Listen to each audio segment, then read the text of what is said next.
아멘. 여기서 앞뒤서는 인사하겠습니다. 복 있는 사람이 됩시다. 은혜 받읍시다. 다 잘 될 것입니다. 오늘은 마태복음 27장 말씀을 읽었습니다. 본문에는 예수님께서 십자가에서 남기신 네 번째 말씀이 기록이 되어 있습니다. 특별히 46절을 보면 엘리 엘리 라마 사박다니, 엘리 엘리 라마 사박다니, 이를 번역해서 나의 하나님 어찌하여 나를 버리셨나이까 하는 주님의 절규입니다. 그동안 이제 세 말씀을 살펴봤었는데, 첫째는 아버지여 저들을 사하여 주옵소서. 자기들이 하는 걸 알지 못합니다. 예수님은 용서의 십자가를 가장 먼저 우리에게 알려주었습니다. 그리고 한 강도를 향해서 특별히 예수여 당신의 나라 임하실 때 나를 생각하소서 부탁하던 그 강도에게 내가 진실로 내게 이르노니 오늘 내가 나와 함께 낙원에 있으리라. 드라마틱한 구원을 선포하시고 천국을 약속하신 낙원의 십자가가 두 번째 말씀이었습니다. 세 번째는 사랑하는 어머니와 제자 요한을 바라보면서 십자가에 운명하시던 주님, 두 사람의 모자 관계를 새로 부탁하면서 여자여 보소서 아들입니다.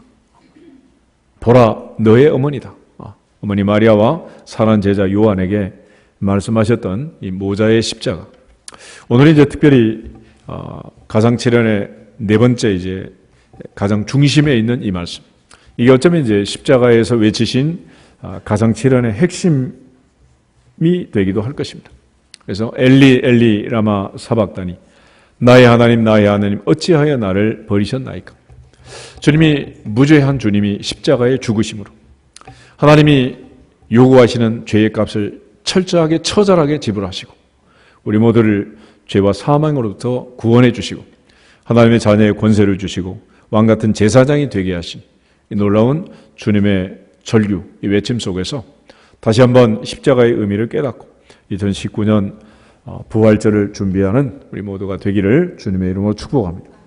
주님이 외치셨던 이 절규는 실상은 이제 시편 22편 1절에 있는 다윗의 시편에 나오는 얘기예요. 시편 22편 한번 찾아보겠습니다. 시편 22편 1절 한 절만 같이 보도록 하겠습니다.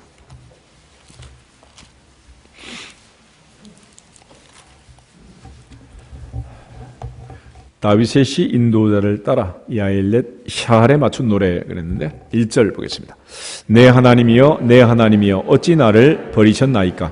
어찌 나를 멀리하여 돕지 아니하시오며 내 신음소리를 듣지 아니하시나이까. 아멘. 내 하나님이여 어찌하여 나를 버리셨나이까. 엘리 엘리 라마 사박다니 그랬는데 히브리 원문은 이제 아잡다니, 그래서 아자브라는 동사로 써요. 아자브라는 동사는 버린다, 포기한다, 돌보지 않는다, 이런 의미입니다.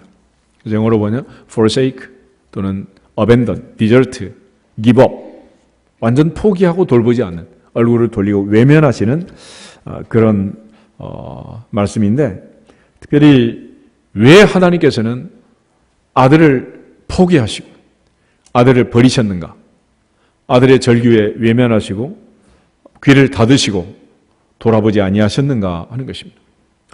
십자가에서 주님 외치셨던 이 네 번째 말씀을 통해서 다시 한번 십자가 속에 들어있는 하나님의 사랑과 주님의 절규 속에서 우리에게 알려주시는 그 주님의 무한하신 순종과 헌신의 의미, 우리를 향하신 그 은혜와 사랑을 다시 한번 깨닫는 복된 시간이 되기를 주님의 이름으로 축복합니다. 성경을 보면 예수님의 이 십자가의 절규, 십자가에 이루어진 이 사건을 가장 잘 보여주는 사건이 하나가 있는데 그게 바로 창세기 22장에 있는 이삭의 번제입니다. 창세기 22장을 같이 한번 보겠습니다. 창세기 22장. 창세기 22장은 하나님께서 아브라함을 향해서 마지막 테스트하는 파이널 테스트, 마지막 시험을 기록하고 있습니다. 그 중에 1절, 2절, 두 절을 보도록 합니다. 그 일 후에 하나님이 아브라함을 시험하시려고 그를 부르시되 아브라함아 하시니 그가 이르되 내가 여기 있나이다. 여호와께서 이르시되 내 아들 내 사랑하는 독자 이삭을 데리고 모리아 땅으로 가서 내가 내게 일러준 한 산 거기서 그를 번제로 드리라. 아멘. 이것은 아브라함을 향한 하나님의 테스트였다라고 얘기합니다. 창세기 22장에 갖고 있는 가장 첫 번째 의미는 아브라함을 향한 하나님의 시험, 하나님의 테스트입니다. 창세기 12장을 보면 하나님께서 아브라함에게 맨 처음에 부르시면서 주신 명령이 있었습니다. 너는 너의 고향과 친척과 아버지의 집을 떠나 내가 내게 지시할 땅으로 가라 했습니다. 아브라함의 인생은 한마디로 떠나가는 인생인데, 첫째는 고향을 떠나고, 두 번째는 친족을 떠나고, 세 번째는 아버지의 집을 떠나는, 완전히 다 떠날 때까지 하나님께서 아브라함을 테스트하는, 시험하는 그런 여정이었습니다. 아브라함은 그의 고향 갈대아 우르를 출발했지만 하란이라는 곳에서 아버지 데라가 죽을 때까지 머뭇거리면서 그곳에서 갈팡질팡했어요. 그러나 이제 다시 하나님의 부름을 받고 그가 이제 하나님이 명령하신, 지시하신 땅, 적과 꿀이 흐르는 가나안 땅으로 이제 위치를 옮기게 됩니다. 물론 그는 이제 사는 거주지는 옮겼지만, 그러나 그가 계속해서 하나님의 명령에 따라 떠나지 못한 것들이 많았어요. 그 중에 하나는 친척, 특별히 조카 롯, 마음씨 좋은 삼촌이어서 늘 데리고 다닌 게 아니었고, 아브라함과 사라는 아들이 없고 자식이 없는 불임 커플이었기 때문에 특별히 이 조카 롯을 상속자로 생각하고 데리고 다닌 거예요. 그럼 우리가 창세기 13장에서 아브라함과 롯의 헤어짐을 봅니다. 내가 좌하면 나는 우하고 내가 우하면 나는 좌하겠다.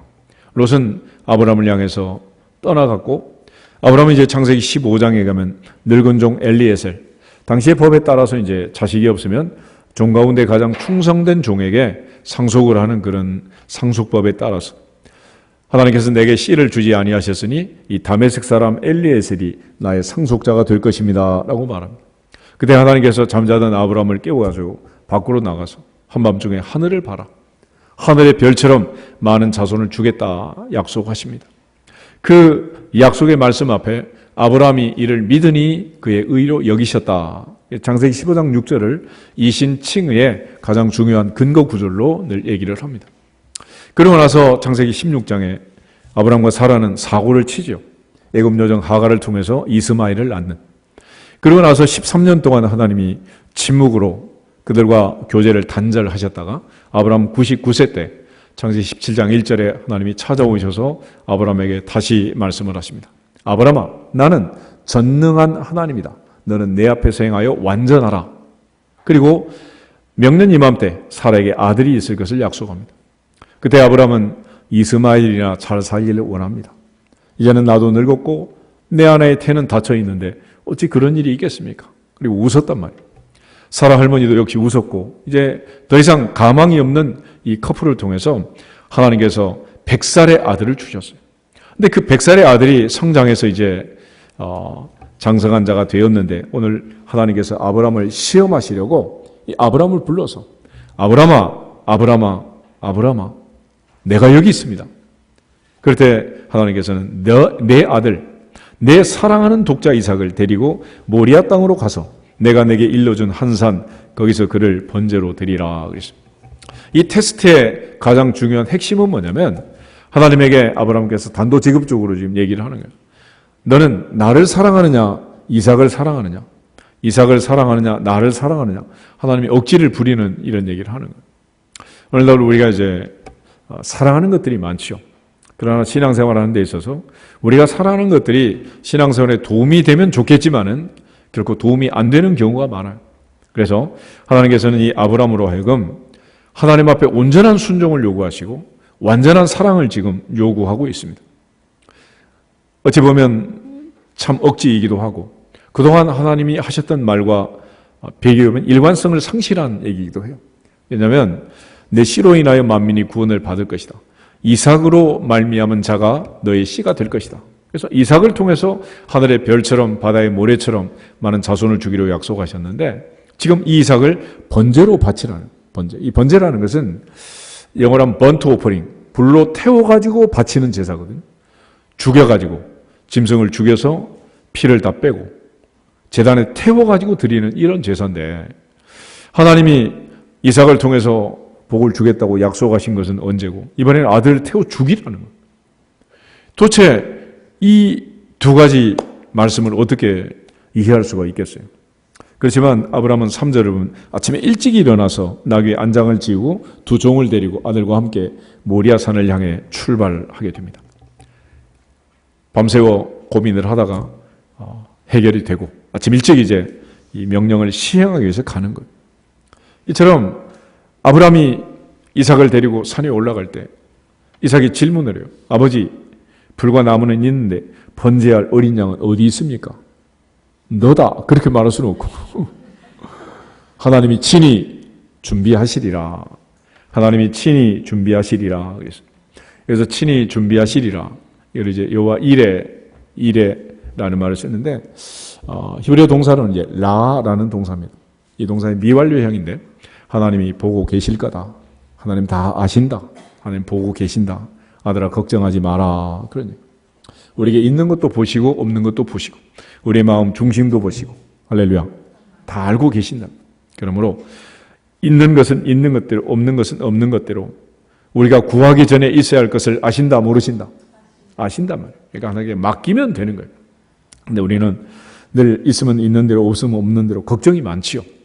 광야에서도 외도 없고 부추도 없고 수박도 없고 참외도 없고 마늘도 없고 없다 없다고 그렇게 원망을 많이 한단 말이에요.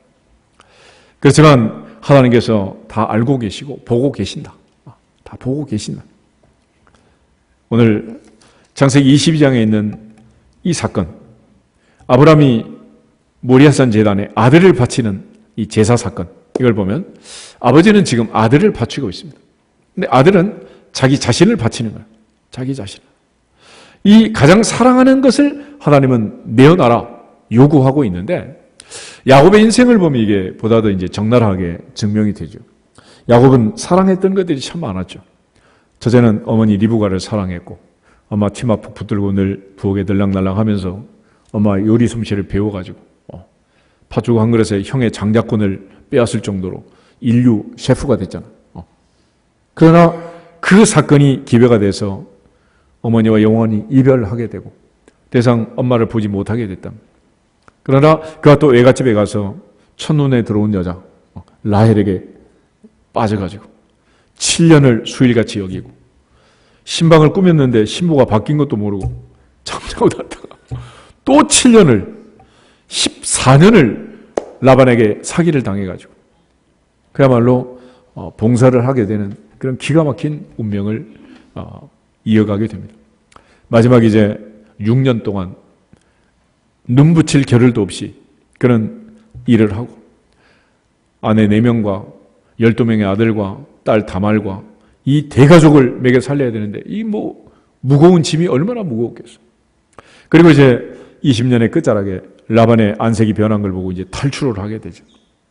그러나 이제 형제간에 또 시기가 일어나서 채색 옷을 입었던 그 요셉이 심부름을 갔다가 형들이 팔아버리고 이스마엘 상인들이 그를 애굽으로 끌고 가고 말았습니다.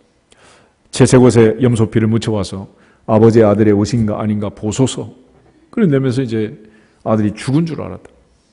또 사랑하는 아내는 막내를 낳다가 결국 해산 끝에 세상을 떠났고 그래서 어머니도 이별하고 사랑하는 아내도 떠나고 사랑하는 아들도 떠나고 마지막 창세기 43장에 하면 이제 베냐민을 데리고 가야 양식을 사올 수 있다는 청천벽력 같은 아들들의 이야기를 듣고 그는 마지막에 이제 결단을 하게 됩니다. 내가 자식을 잃게 되면 이를 이루다.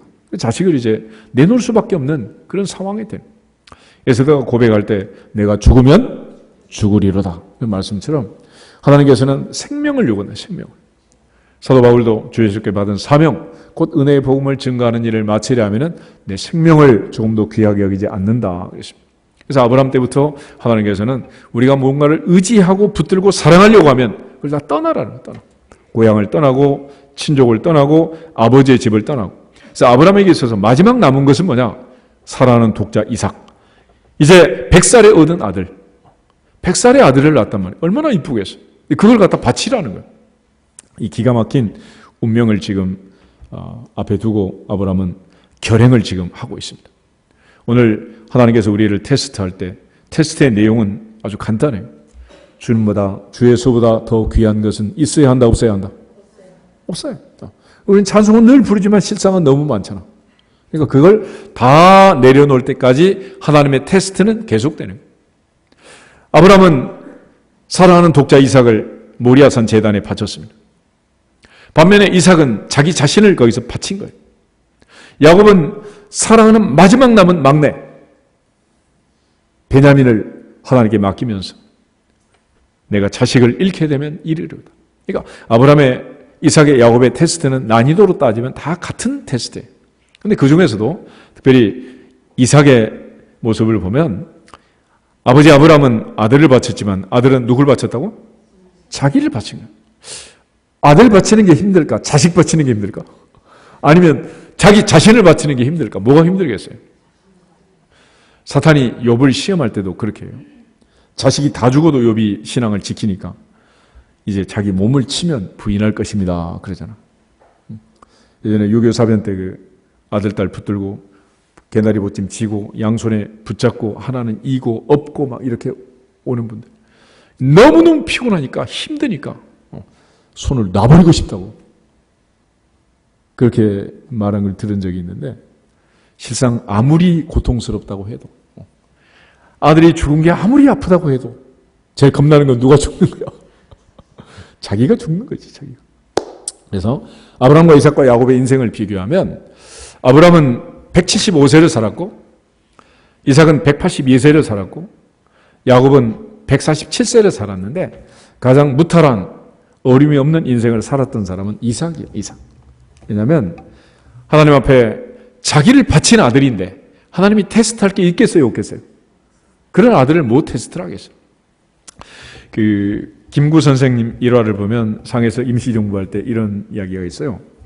이제 어느 날 아침 보니까 어머니가 시래기 국을 끓인 거예요. 뭐 형편을 뻔히 아니까 이제 얘기를 이제 했겠죠. 그러니까 우리가 아무리 지금 여기서 이렇게 독립운동을 하지만은 아무리 없어도 그 길가에 있는 버린 거를 주워다 먹기는 좀 체면이 말이 아니니까 좀 품위를 지키는 게 어떻겠냐고. 그러니까 어머니가 화를 내면서 아직도 정신을 못 차렸구나. 종아리를 걷어라. 그리고 이제 효채를 들고 매를 때리는 거예요. 매를 때리니까 김구선이 엉엉 울었다. 그러니까 다 큰 녀석이 울긴 왜 우냐? 그러니까 그동안 매를 많이 맞았지만은 지난번 맞을 때까지는 아팠는데 오늘은 너무 아프지 않아서 어머니 힘이 너무 빠져가지고 웁니다. 그런 아들은 매를 때려야 되겠어요? 안 때려도 되겠어요? 하나님이 이삭 같은 이런 아이는 때릴 필요가 없어. 고난으로 훈련시킬 필요가 없는 거예요. 자기를 바쳤는데 뭘 훈련을 시켜? 그렇지만 아브라함의 경우, 야곱의 경우는 사랑하는 것을 다 내려놓을 때까지 너무 많은 고난과 훈련을 받는 거예요. 지금 마지막 테스트를 하고 있습니다. 또 한편 이제 아브라함의 입장에서 보면은 이 창세기 22장은 하나님께서 두 가지의 전혀 다른 정보를 줬답니다. 하나는 이삭을 통해서 틀림없이 복을 줄 것을 약속하셨는데 이번엔 갑자기 노망을 하셨는지 아들을 바쳐라. 그것도 번제로 드려라. 뭐 살릴 수 있는 가능성이 있는 것도 아니고 완전히 불로 태워서 없애는 건데 화장을 시키는 건데 무슨 해결이 되겠어요? 그런데 아브라함의 마음속에 해결이 됐기 때문에 아침 일찍 떠났을 거 아니에요. 그리고 이삭이 지금 질문할 때도 하나님이 친히 준비하신다. 알고 계신다. 기다리자. 그리고 이제 데리고 올라가는. 그래서 우리가 여호와 이레라는 말을 할 때 우리의 미래에 대해서 알지 못하는 미래에 대해서 하나님 반드시 알고 계시고 준비하시는 그 하나님을 여호와 이레 하나님이라고 하는 거예요. 근데 히브리서 11장을 보면 이제 이 부분에 대한 해석이 있어요. 히브리서 11장 한번 보겠습니다. 17절에서 19절. 히브리서 11장 17절에서 19절 말씀을 보면 아브라함은 이삭을 어떤 마음으로 어떤 믿음으로 드렸을까? 17절 같이 보겠습니다. 아브라함은 시험을 받을 때에 믿음으로 이삭을 드렸으니 그는 약속들을 받은 자로 돼 그 외아들을 드렸느니라. 그에게 이미 말씀하시기를 내 자손이라 칭할 자는 이삭으로 말미암으리라 하셨으니 그가 하나님이 능히 이삭을 죽은 자 가운데서 다시 살리실 줄로 생각한지라. 비육한데 그를 죽은 자 가운데서 도로 받은 것이니라. 아멘. 놀라운 얘기가 있어요. 내가 아들을 하나님 앞에 바치면 하나님은 능히 이 죽은 아들을 살려낼 줄로 믿습니다. 이런 신앙이 무슨 신앙이요? 부활신앙, 부활신앙. 4,000년 전에 믿음의 조상 아브라함은 부활을 체험하지 않고도, 부활을 경험한 적도 없지만은 그는 부활신앙을 가지고 하나님 앞에 아들을 바친 줄로 믿습니다. 이게 히브리서 기자가 우리에게 알려주는 아브라함의 믿음의 조상 아브라함의 믿음의 비밀이라는. 그러므로 세상을 살면서 끝났다, 끝이다 라고 생각할 때에도 절망하면 된다, 안 된다? 절망하면 안 된다. 바벨론 포로 70년을 얘기하면서 예레미야를 통해서 하나님 이스라엘 민족에게 선포합니다. 너희를 향한 나의 생각을 내가 아나니 재앙이 아니라 평안이요 미래와 희망을 주는 것이니라. 미래와 희망을 주는 것이니라. 절망하지 말라는. 하나님, 내가 순종하면 반드시 이 아들을 살려낼 줄로 믿습니다. 그래서 아브라함은 정말 하나님 앞에 부활신앙을 가지고 아들을 바친 거예요. 그런데 아들은 그럼 왜 죽었느냐? 아들은 아버지의 말씀에 절대 순종해서 자원해서 바친 거예요. 여러분, 아버지와 아들 나이 차이가 몇 살이라고? 100살. 100살. 아들이 15살이면 아버지는 몇 살? 100살하고 15살. 100살하고 15살 된 아버지가 15살 아들을 결박해서 다리에 묶어놓고 지금 칼로 내리치고 있다면 이게 가능한 얘기겠습니까? 만약 아들이 자원해서 협조하지 아니하면 늙은 아버지가 100살 차이 나는 그 아들을 묶어가지고 올릴 수가 있겠냔 말이에요. 그래서 아들 이삭은 자기 스스로를 자원해서 바친 거예요. 자원해서. 이걸 설명해 주는 성경이 있는데 요한복음 10장을 보겠습니다. 요한복음 10장 17절하고 18절. 예수님께서 십자가에 달리실 때, 자원해서 십자가를 지실 때 예수님의 마음이 바로 이삭의 마음이고 이삭의 마음이 바로 예수님의 마음인 거예요. 그래서 요한복음 10장 17절 18절을 보면 예수님께서 하시는 말씀인데 이 말씀이 바로 이삭의 마음을 대변하는 얘기입니다. 같이 읽겠습니다. 내가 내 목숨을 버리는 것은 그것을 내가 다시 얻기 위함이니 이로 말미암아 아버지께서 나를 사랑하시느니라. 이를 내게서 빼앗는 자가 있는 것이 아니라 내가 스스로 버리노라. 나는 버릴 권세도 있고 다시 얻을 권세도 있으니 이 계명은 내 아버지에게서 받았노라 하시니라. 아멘. 예수께서는 구레네 시몬처럼 억지로 십자가를 지셨다? 아니면 스스로 지셨다? 스스로 했다. 그가 스스로 목숨을 버렸다는 거예요. 예수님 그럼 왜 버렸느냐? 17절 다시 보시면 이렇게 되어 있어요. 내가 내 목숨을 버리는 것은 그것을 내가 다시 얻기 위함이니 이로 말미암아 아버지께서 나를 사랑하시느니라. 이를 내게서 빼앗는 자가 있는 것이 아니라 내가 스스로 번다 그랬어요. 그러니까 내가 목숨을 버리고 바치면 하나님은 다시 내 목숨을 얻게 하실 줄로 믿습니다. 다시 살려주실 줄로 믿습니다. 예수님의 신앙이 바로 부활신앙이었어요. 예수님의 신앙이 부활신앙이었는데 바로 아브라함의 신앙이 부활신앙이었고 이삭의 신앙이 자원에서 모리아산에서 하나님께 바쳐진 그런 제단의 자원에서 올라간 예수님 같은 그런 부활신앙을 가진 거예요. 아브라함이 칼을 들어서 내리치려 할 때 하나님께서 그를 향해서 부르십니다. 아브라함아, 아브라함아. 성경에 저는 2번 부를 때는 굉장히 하나님이 다급하신 거예요. 모세야, 모세야. 그런데 그 다급하게 그에게 아무 일도 하지 말라. 손을 대지 말아라. 내가 내 사랑하는 아들 독자도 아끼지 아니하였으니 내가 이제 인정한다. 내가 졌다. 그리고 하나님께서 그에게 은혜를 주셨습니다. 그래서 히브리서 기자는 비유컨대 죽은 자 가운데서 도로 받은 것이니라. 만약 죽였다고 해도 하나님이 살려내셨겠지만은 하나님께서 굳이 거기까지는 가지 않았지만 아브라함의 신앙은 부활 신앙이었고 아브라함이 믿은 하나님은 죽은 자를 살리시는 분이라. 할렐루야. 그래서 바울이 로마서 4장에 아브라함의 믿음을 정의하면서 아브라함이 믿은 바 하나님은 죽은 자를 살리시고 없는 것을 있는 것 같이 부르시는 이신이라. 아멘. 그 아브라함의 부활 신앙을 우리 모두가 다시 한번 새롭게 회복하기를 주의 이름으로 축복합니다. 결과적으로 이 아브라함은 하나님 앞에 모리아산에서 이삭 번제를 드림으로써 또 이삭은 자기 자신을 하나님께 바침으로써 가장 귀한 내가 사랑하는 어떤 것보다도 하나님이 가장 우선순위에 위치하고 있었고 주님보다 더 귀한 것은 없다는 것을 우리에게 보여주신 것입니다. 그런데 이 모리아 산의 의미는 여기서 마치지 않고 우리 역대하 3장 1절 한번 찾아보겠습니다. 역대하 3장 1절을 보시면 솔로몬이 성전을 건축하는 이야기가 나와 있는데 658페이지 역대하 3장 1절 한 절만 같이 보도록 하겠습니다.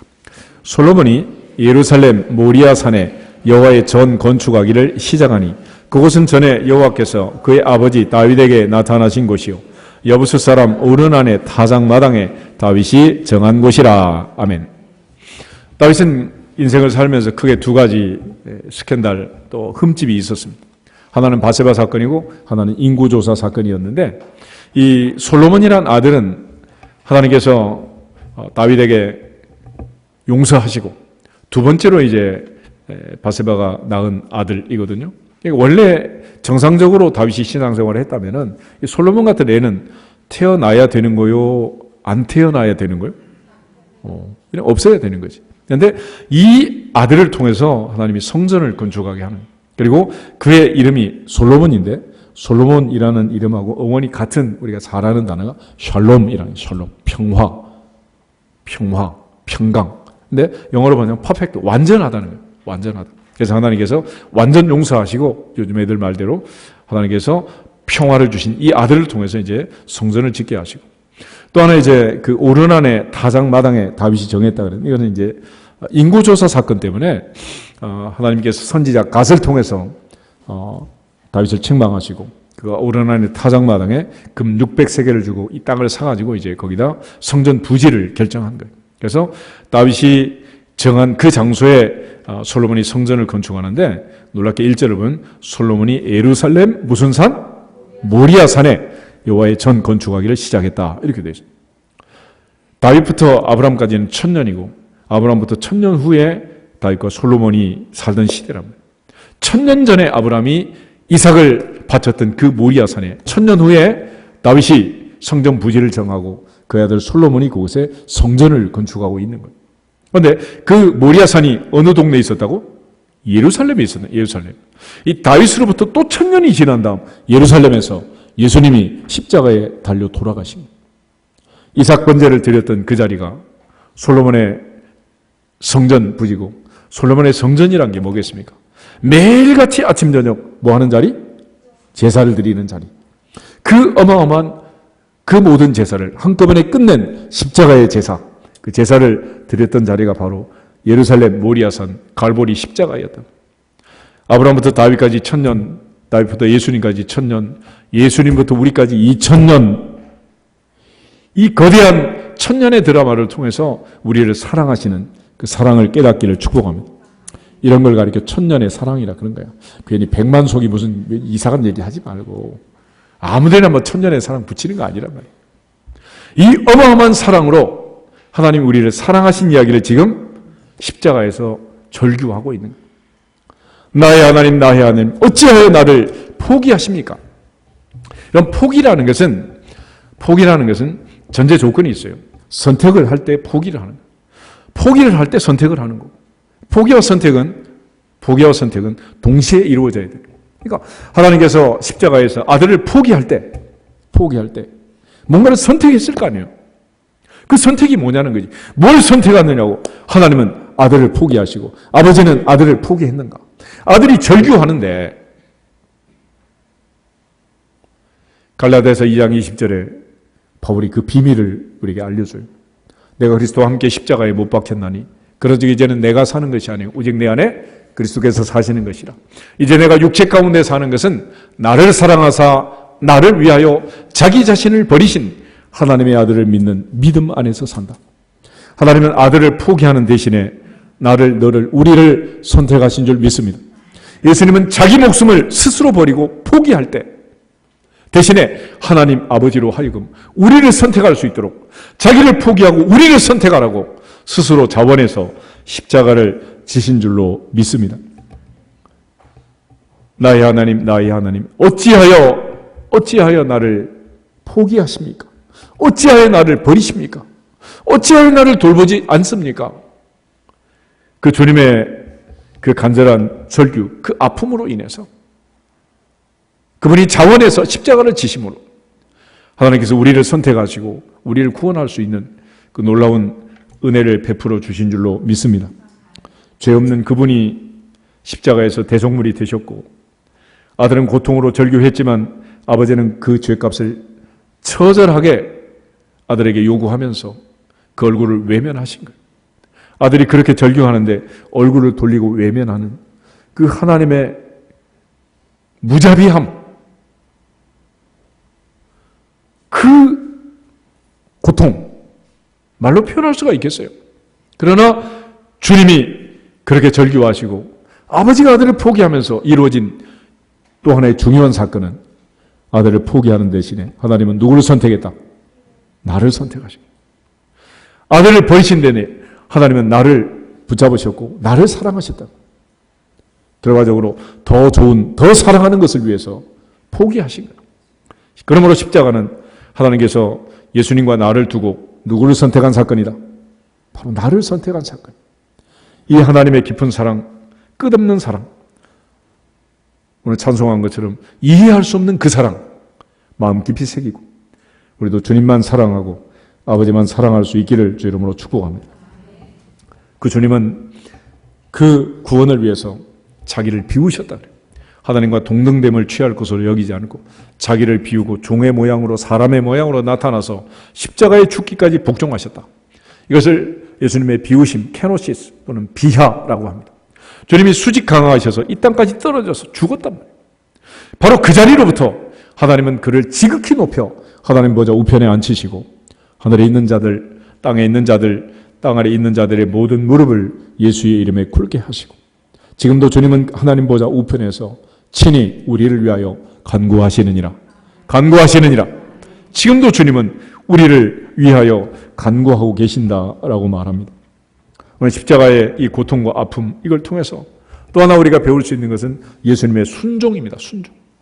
사무엘상 15장 22절 23절 말씀처럼 순종은 뭐보다 낫다? 제사보다 낫다. 제사보다 낫다.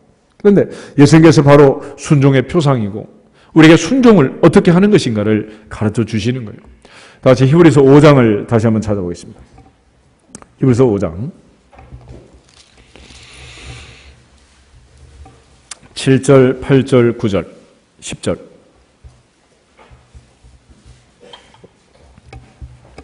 히브리서 5장 7절이겠습니다. 그는 육체에 계실 때 자기를 죽음에서 능히 구원하실 이에게 심한 통곡과 눈물로 간구와 소원을 올렸고 그의 경건하심으로 말미암아 들으심을 얻었느니라. 그가 아들이시면서도 받으신 고난으로 순종함을 배워서 온전하게 되셨은즉 자기에게 순종하는 모든 자에게 영원한 구원의 근원이 되시고 하나님께 멜기세덱의 반차를 따른 다른 대제사장이나 칭하심을 받으셨느니라. 아멘. 이거 보면 예수님은 육체에 계실 때 심한 통곡과 눈물로 간구와 소원을 올렸다 그랬습니다. 겟세마네 동산에서 주님 기도하실 때 아버지께는 모든 것이 가능하오니 이 잔을 내게서 옮기시옵소서. 그러나 나의 원대로 마시고 누구 원대로? 아버지 원대로 하옵소서. 얼마나 처절하게 절규하며 기도하셨어요. 그러나 주님은 또 하나 그는 육체에 계실 때 자기를 죽음에서 능히 구원하실 이에게 기도했다. 그러니까 내가 죽더라도 하나님은 능히 나를 살리실 줄로 믿습니다. 주님은 부활신앙을 가지고 기도했고 죽어도 살려주실 것을, 다시 살려낼 것을, 전능하신 하나님이 그렇게 하실 것을 믿었다라고 말합니다. 8절은 그가 아들이면서도 받으신 고난으로 뭘 배웠다? 순종함을 배웠다. 여러분 다 어려서부터 착한 아이여서 말 다 잘 듣고 순종을 잘했겠죠? 어려서부터 순종하는 애들은 얻어맞을 일이 있느니라 없느니라? 그런 애들은 뭐 맞을 일이 없죠. 그래서 믿음은 어디에서 나오고? 들음에서 나오고 들음은 그리스도의 말씀으로 말미암느니라. 그래서 말을 듣고 순종하는 것이 제일 행복한 일이다. 11조 하면 복을 주신다라는 말을 믿고 그냥 11조 하는 게 좋지. 꼭 재산 몇 번 뒤집어 엎고 롤러코스터를 타고 그러고 나서 이제 11조 하는 것보다 그게 얼마나 낫겠어. 주일 성수하면 하나님이 다 복을 주실 걸 믿고 말씀만 듣고도 나오면 좋지. 꼭 주일날 교회로 오지 않고 교회로 갔다가 차가 몇 바퀴 구르고 막 구사일색을 드라마틱하게 체험하고 자서전을 쓰고 막 그리고 나서야 주일 성수하면 그게 멋진 건가? 그런데 놀라운 사실은 말로 해서 안 들으면 그때는 고난 프로그램이 돌아간다는 거예요. 이 고난 프로그램이 돌아가는데 이 고난의 마지막 끝자락에 하나님이 원하시는 것은 뭐냐? 뭘 배우기를 원하신다? 순종을 배우기를 원한다. 순종. 시편 기자의 고백처럼 고난 당한 것이 내게 유익이라 이로 인하여 내가 주의 율례를 배우게 되었습니다. 하나님 말씀에 순종해야 복을 받는다는 이 진리를 배우게 되었습니다. 할렐루야. 예수님께서 이 고난을 통해서 이 고난을 앞에 두고 순종이 무엇인가를 우리에게 다시 한번 레슨을 하셨다는 거예요. 십자가의 죽음이 앞에 있고 내가 지금 당장 죽어야 되고 내게 아무 유익이 없다 하더라도 주의 뜻이면 아버지 원하심이면 순종해야 하느니라. 순종해야 하느니라. 이것이 주님이 십자가에서 우리에게 가르쳐 주신 또 하나의 교훈입니다. 특별히 아브라함이 하나님 앞에 순종했을 때 그 아들 이삭에게 어마어마한 은혜가 임한 게 있어요. 창세기 26장을 한번 찾아보겠습니다. 창세기 26장을 보시면 하나님께서 아브라함의 아들 이삭에게 나타나셔서 흉년이 들었는데 그 불경기에 와가지고 하나님이 다시 한번 얘기를 합니다. 그랄 땅에 있는 이삭에게 찾아와서 3절에서 5절까지를 한번 읽겠습니다. 이 땅에 거류하면 내가 너와 함께 있어 내게 복을 주고 내가 이 모든 땅을 너와 네 자손에게 주리라. 내가 내 아버지 아브라함에게 맹세한 것을 이루어 내 자손을 하늘의 별과 같이 번성하게 하며 이 모든 땅을 내 자손에게 주리니 내 자손으로 말미암아 천하 만민이 복을 받으리라. 이는 아브라함이 내 말을 순종하고 내 명령과 내 계명과 내 율례와 내 법도를 지켰음이라 하시니라. 아멘. 하나님께서 이삭에게 복을 주겠다고 약속하신 것은 물론 이삭이 자기 자신을 바쳐서 하나님께 순종한 것도 있지만 누가 순종했기 때문이다. 아브라함이 순종했기 때문에. 아브라함. 그래서 우리가 이제 순종해야 될 가장 중요한 첫 번째 이 중에 하나는 믿음의 조상 아브라함처럼 100살에 낳은 아들을 하나님께서 복 주시는 이 중요한 이유가 믿음의 조상 아브라함이 순종했기 때문이라. 독자 이삭을 모리아 산에서 바치지 못하고 아브라함이 갈팡질팡하고 그를 아꼈다면 하나님이 됐을 때 불합격했고 그의 아들의 인생은 얼마나 또 굴곡진 인생이 됐겠어요. 그렇지만 하나님께서 믿음의 조상 아브라함을 인정하면서 내가 내 사랑하는 독자도 아끼지 아니하였으니 그러므로 이제야 내가 너의 하나님 여호와를 경외하는 줄을 인정한다. 할렐루야. 그렇게 인정하신 거예요. 그 결과 아브라함의 아들 이삭은 이처럼 많은 복을 받게 된 줄로 믿습니다. 또한 주님은 친히 순종하심으로써 하나님 보좌 우편에 올라가셨고 하늘에 있는 자, 땅에 있는 자, 땅 아래에 있는 모든 자의 무릎을 예수님의 이름에 꿇게 하신 승귀, 높아지심의 단계를 하나님께서 허락해 주신 것입니다. 이렇게 아브라함의 이삭이 복을 받을 것을 약속하셨고 12절을 보면 이삭이 그 땅에 농사하여 그 해에 몇 배를 얻었다고? 100배를 얻었다. 100배. 여러분 온 땅이 흉년이고 불경기인데 무슨 100배가 되겠어. 그러나 하나님이 개입하시면 100배가 되느니라. 100배가 되느니라. 가장 적은 게 30배, 60배, 100배 그러잖아요. 하나님께서 우리 모두에게 은혜를 주시고 고난을 통해서도 또 배우게 하시고 가장 중요한 레슨의 마지막 끝자락은 뭐냐? 순종이라는 순종. 그럼 왜 하나님은 순종을 이렇게 훈련을 시키고 순종하는 자를 만들기를 원하느냐? 하나님이 뭐 주시려고? 복 주시려고. 우리 신명기 28장 장을 한번 찾아보겠습니다. 모세를 통해서 계명과 율례와 법도를 주셨는데 하나님께서 이스라엘 백성들에게 모세를 통해서 마지막에 이제 한 달 동안 총정리해가지고 가나안 땅에 신세대가 들어가게 하는데 그들에게 주신 약속의 말씀도 한 가지. 하나님께서 복을 주시는데 누구한테 주느냐? 순종하는 자에게. 1절부터 6절 보겠습니다. 내가 내 하나님 여호와의 말씀을 삼가 듣고 내가 오늘 내게 명령하는 그의 모든 명령을 지켜 행하면 내 하나님 여호와께서 너를 세계 모든 민족 위에 뛰어나게 하실 것이라. 내가 내 하나님 여호와의 말씀을 청종하면 이 모든 복이 내게 임하며 내게 이르리니 성읍에서도 복을 받고 들에서도 복을 받을 것이며 내 몸의 자녀와 내 토지의 소산과 내 짐승의 새끼와 소와 양의 새끼가 복을 받을 것이며 내 광주리와 떡반죽 그릇이 복을 받을 것이며 내가 들어와도 복을 받고 나가도 복을 받을 것이니라. 아멘. 첫째는 이 모든 복이 너에게 임하고 너에게 이를 것이다. 또 내 몸의 자녀에게 임하고 모든 소유에 임할 것이다 라고 말합니다. 그러나 반대로 불순종하면 무슨 일이 벌어지냐. 15절에서 19절을 보겠습니다. 15절.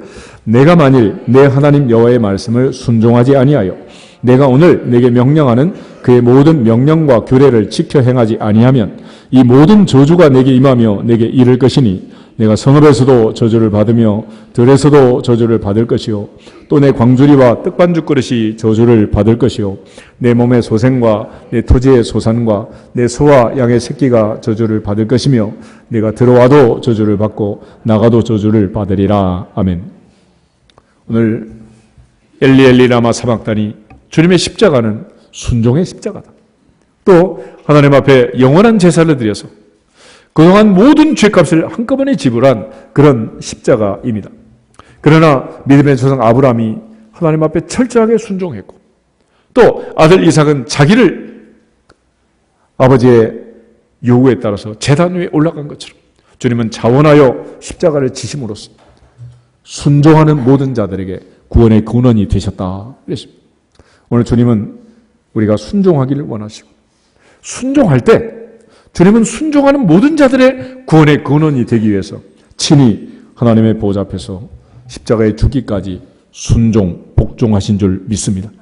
그 십자가의 의미를 다시 한번 새기고 하나님 앞에 우리의 신앙생활의 마지막 날까지 순종하는, 그래서 자녀들 대대로 천대가 복을 받는 신수성가를 이룰 수 있기를 주님의 이름으로 축복합니다.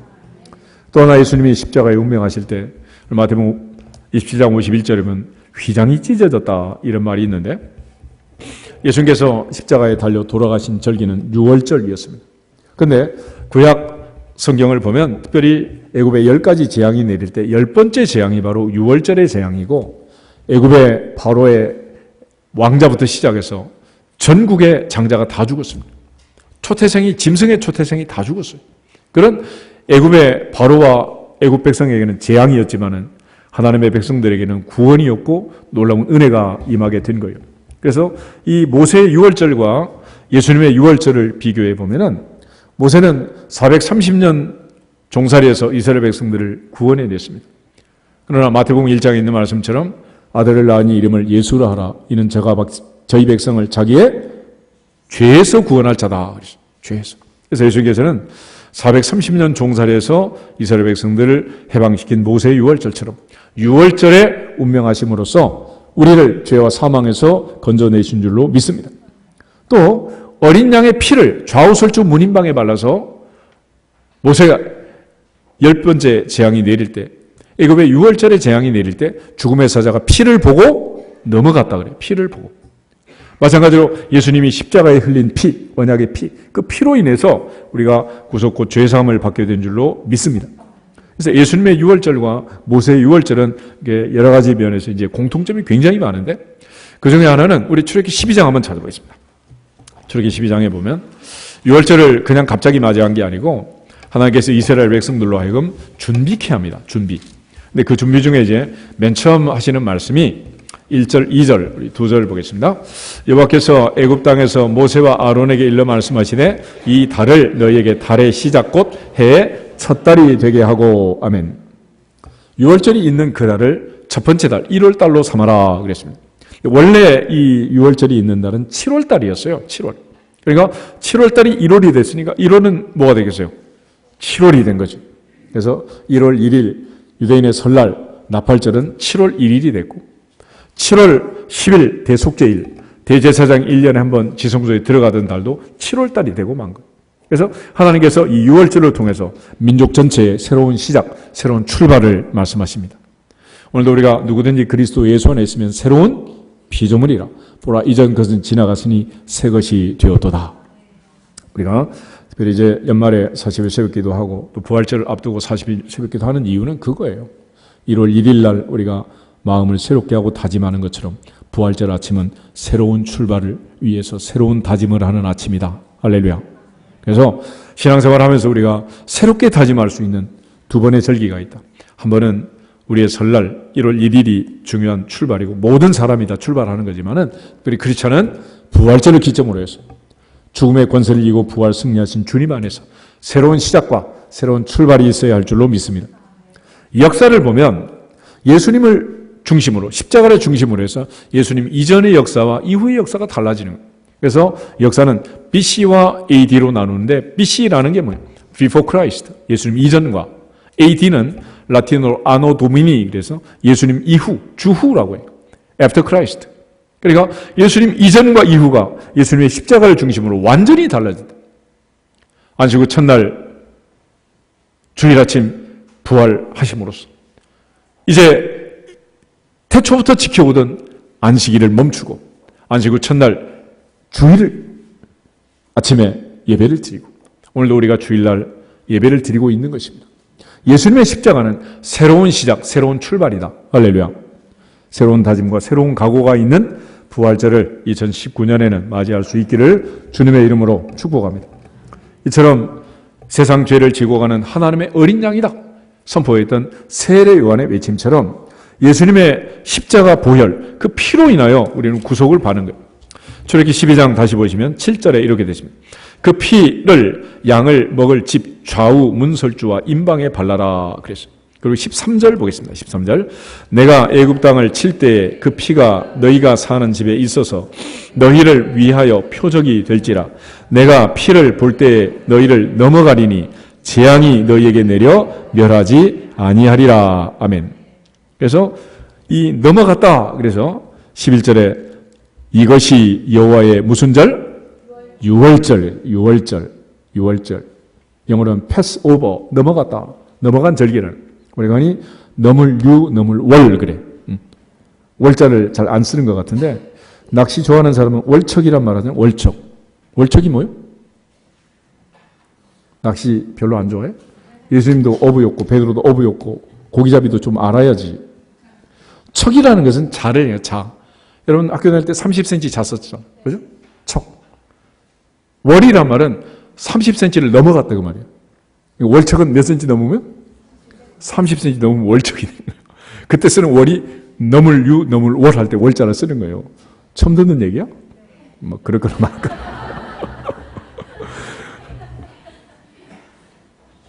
예수님께서 십자가에 걸린 피, 그 피는 모세의 유월절과는 비교할 수 없는 엄청난 능력과 효력을 가진 거예요. 히브리서 9장을 한번 찾아보겠습니다. 히브리서 9장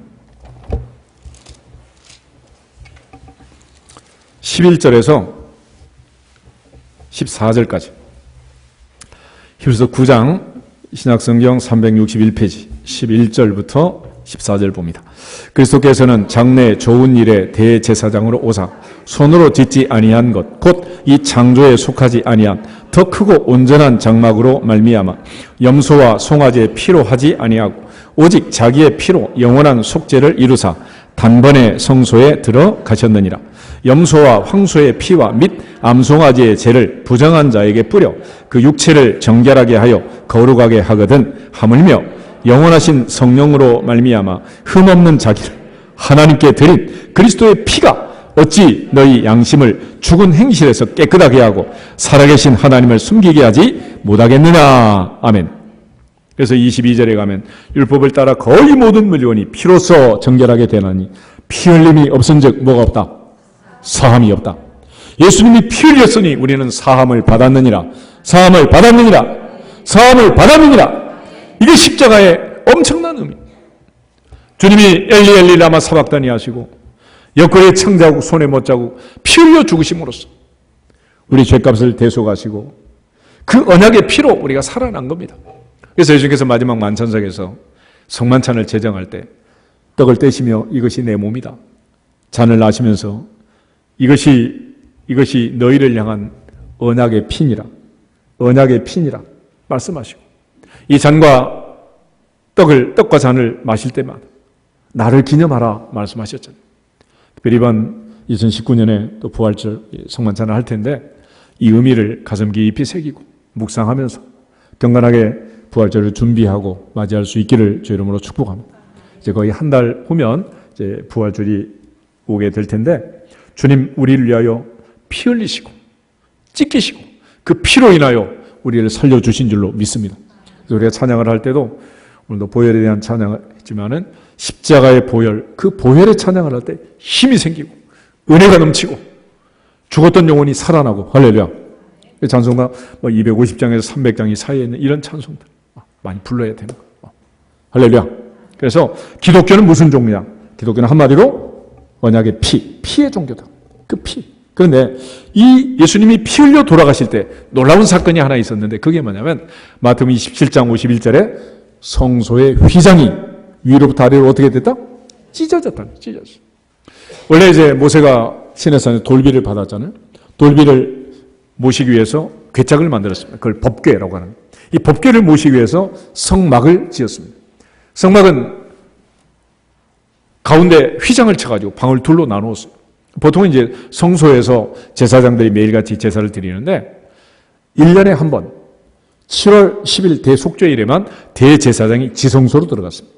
근데 지성소에 들어갈 때 그냥 들어가지 않고 제사장이 복장을 하고 복장 끝에는 성료 한 방울, 방울 하나, 성료 하나, 방울 하나 전체를 쭉 둘러가지고 신부 레이스처럼 이렇게 막 그리고 들어간 거예요.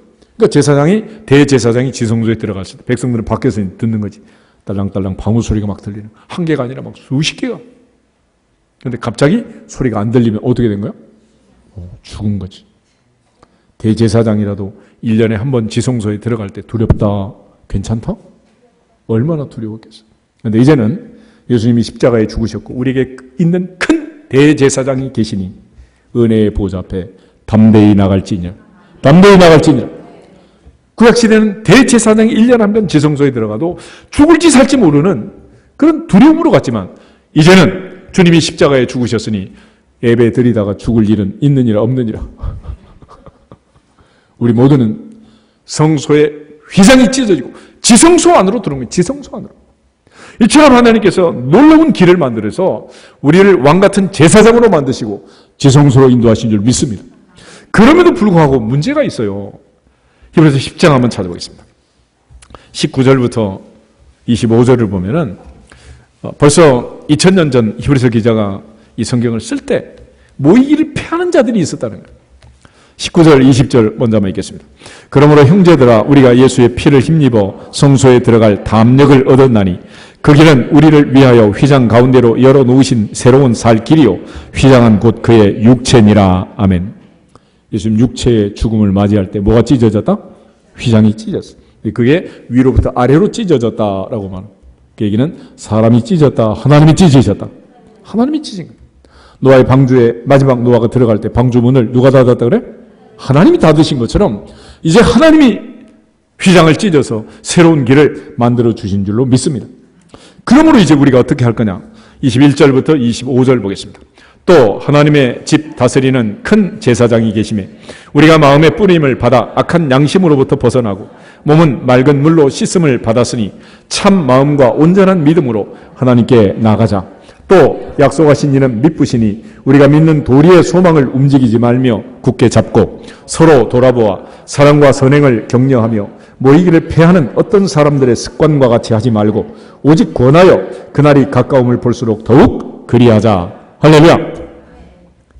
이제 우리가 이처럼 주님이 새 길을 만들어 주셨고 지성소로 들어올 수 있는 왕같은 제사장의 반열에 우리를 세워주셨는데 만약에 제사장이 제사를 드리지 않고 지성소에 들어가지 않고 예배를 안 드리면 이제는 뭐예요? 직무유기야.